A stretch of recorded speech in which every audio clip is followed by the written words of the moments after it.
សេដ្ឋវិមានអាមេរិកស្វែងរកកញ្ចប់ថវិកា $1.5 trillion សម្រាប់ការចំណាយលើវិស័យការពារជាតិនៅក្នុងសំណើថវិកាឆ្នាំ 2027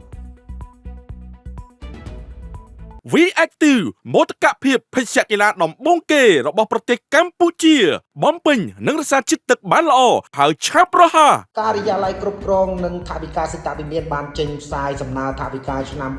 2027 របស់ខ្លួនដែលនឹងបង្កើនការចំណាយលើវិស័យការពារជាតិរហូតដល់ទៅ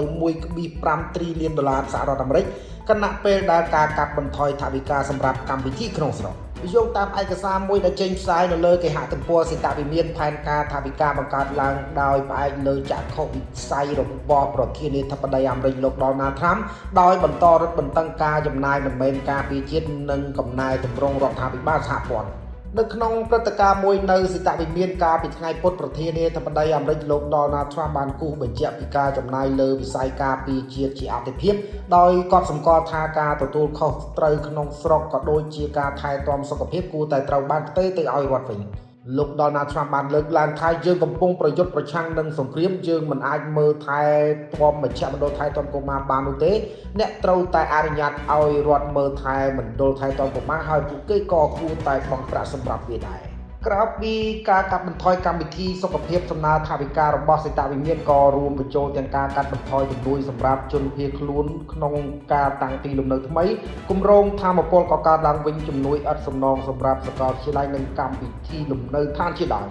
កញ្ចប់ថវិកាប្រចាំឆ្នាំរបស់ប្រធានាធិបតីអាមេរិកត្រូវបានគេមើលឃើញជាញឹកញាប់ថាជាការឆ្លុះបញ្ចាំងពីអធិភាពរបស់រដ្ឋបាលសហរដ្ឋអាមេរិកបើទោះបីជាសភាមានសិទ្ធិអំណាចលើការចំណាយរបស់រដ្ឋាភិបាលសហព័ន្ធក៏ដោយបើទោះបីជាយ៉ាងណាក៏ដោយសំណើនេះទទួលបានការចាប់អារម្មណ៍យ៉ាងខ្លាំងទាំងអ្នកប្រជាធិបតេយ្យនិងអ្នកសង្កេតការណ៍ថវិកាដែលអះអាងថាអធិភាពរបស់ប្រធានាធិបតីអាមេរិកលោក Donald Trump មិនត្រឹមត្រូវឲ្យផែនការថវិកាមិនមាននិរន្តរភាពផ្នែកហិរញ្ញវត្ថុនោះទេសមាជិកសភាសហរដ្ឋអាមេរិកមួយរូបដែលជាសមាជិកកំពូលនៃគណៈកម្មការបែងចែកថវិការបស់ព្រឹទ្ធសភាអាមេរិកបានឲ្យដឹងនៅក្នុងសេចក្តីថ្លែងការណ៍មួយថាចក្ខុវិស័យរបស់លោក Donald Trump បានគូសបញ្ជាក់សម្រាប់សហរដ្ឋអាមេរិកនៅក្នុងថវិការបស់លោកគឺមានភាពអាក់អួរនិងមិនអាចទទួលយកបាន